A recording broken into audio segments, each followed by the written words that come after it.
So one of the coolest things about having an involvement in a local residential air park community is the community itself. Some very talented people with a broad spectrum of aviation experiences. When I first got this motor frame from Aerolite knew my body weight and configured the frame for me. I wanted to do a hang test, and I had one of my fellow air park buddies tell me that we needed to mess around with it, so we moved these shackles where they connect to the swing arms and came up with a different plan. In this photo, my friend Steve, former Boeing tooling engineer, is scratching his head because we've moved the shackles too far aft. And here the motor is hanging nearly vertically. So after about 6 or 7 attempts, we repositioned the shackles back to where they were initially. Seems like the folks at Aerolite have a pretty good idea of what they're doing.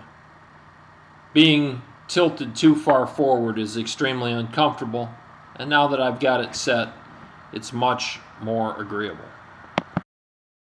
You can also see here that by moving those shackles as far aft as we did to get a vertical hang, the clearance between the risers and my shoulders is just too tight.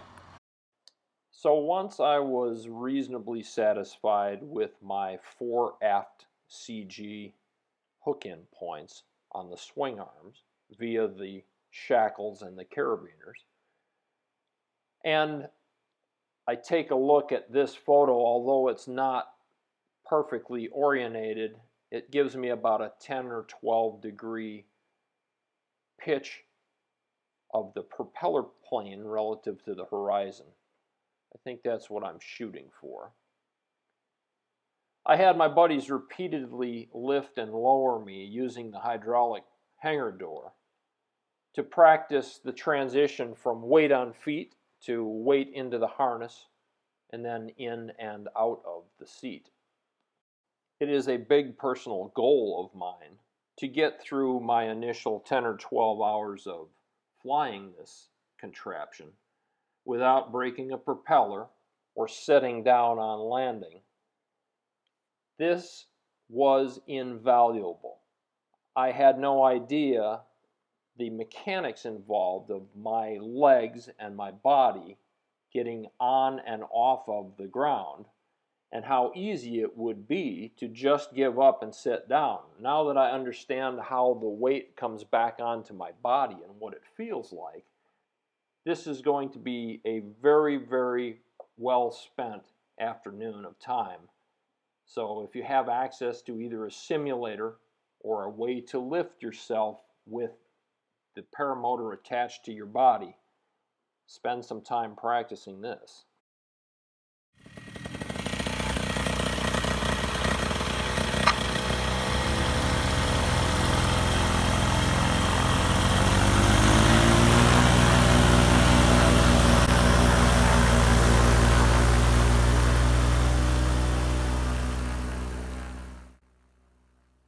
So a word about break-in. I had about 15 or 20 gallons of avgas sitting around the hangar that I no longer have an airplane to burn in. So I decided that I would use it at about 33 to 1 for the initial break-in. By the way, in this photo you can see that I've got tie straps holding the net hoop inner tensioning line to the backside of the motor frame. And I realized that that's incorrect, so today when I head down to the warm-up area, I'll be taking that all apart and moving that back to the forward side of the frame and then tensioning it and doing away with those tie straps. But here I'm following the initial Vittorazi engine manual break-in procedures. It calls for a schedule of 4,000 RPMs for a few minutes, followed by a cooling period, and then 5,000 RPMs for a few minutes, followed by a cooling period, 6,000, and then ultimately full throttle or about 8,500 RPMs. After several of these cycles, or a full tank of gas, you recheck torque of the head bolts and your spark plug, and then the motor's basically ready for short throttle sustained flight. The manual recommends not running around for extended periods of time at a fixed power setting or full power. But I'm not quite ready to fly yet. I'm still perfecting my kiting skills with the Mac Para, and once again, you can see in this photo there's just no wind at all for kiting. I can only run so far, and the learning while running is not particularly effective. Now here's the other cool thing about being attached to an aviation community. A friend that I've made through my affiliation with our residential air park is a South Carolina Aviation Hall of Famer. He's one of those fellows that joined the Army Air Corps near the end of World War II as a teenager. This man has flown just about every combat aircraft from the vintage airplanes of World War II on through the Century Jet series of fighter jets that kept America safe throughout the 60s and 70s. His name's Homer, and he's approaching 100 years of age. The beauty is, Homer owns about 100 acres of hayfield, and they're cutting the hay off of his hayfield today, and tomorrow they're baling it, and he's invited me to use both his grass strip, which is 1,700 foot long and 400 foot wide, and my choice of his newly mowed, newly raked hayfields. It's going to be a real treat to do that over trying to kite and take off from our narrow runway here at the air park, where the winds are constantly being switched by the hangars and the trees and the houses, and there's just not that much lateral clearance from the center line of the grass area between the runway and the taxiway, or the runway itself.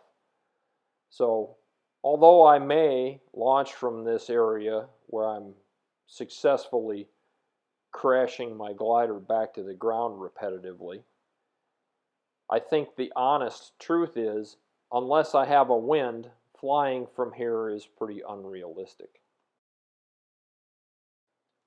Of course, no community would be complete without its naysayers. And although they're buddies of mine, these two old-timers have decided that anytime I'm going out to fly the paraglider, they're going to be standing by with the local EMS on speed dial, especially after my abysmal attempts to kite this afternoon. But in all honesty, I'm not quite ready yet. I still have 1 or 2 more thermal cycles on the motor to complete. And I think that I have a reasonable understanding of exactly how much pull to input to the glider control lines to get it to do what I want it to do most of the time. I'm still learning.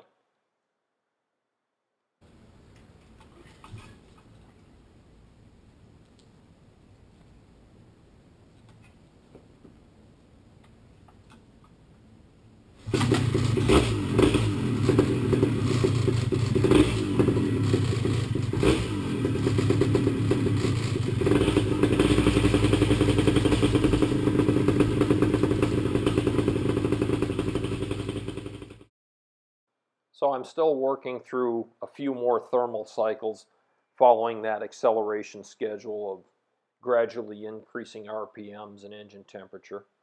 I need to mount my TrailTech CHT gauge, RPM gauge, and hour meter to the throttle handle. My throttle came with a convex mirror that enables me to look around behind me and see fuel quantity and basic view of the engine from the lower side.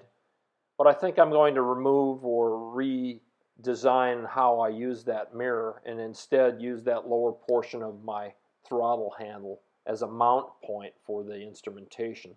That will be nice to have. It will be nice to know what a target RPM setting is for level cruise flying. Although you're going to need as much power as it takes, I just think that way coming from a lifetime of target control inputs and target thrust inputs to get a desired result. I'm also pondering a decision to include some electronics to my connectivity, I guess is one way to say it.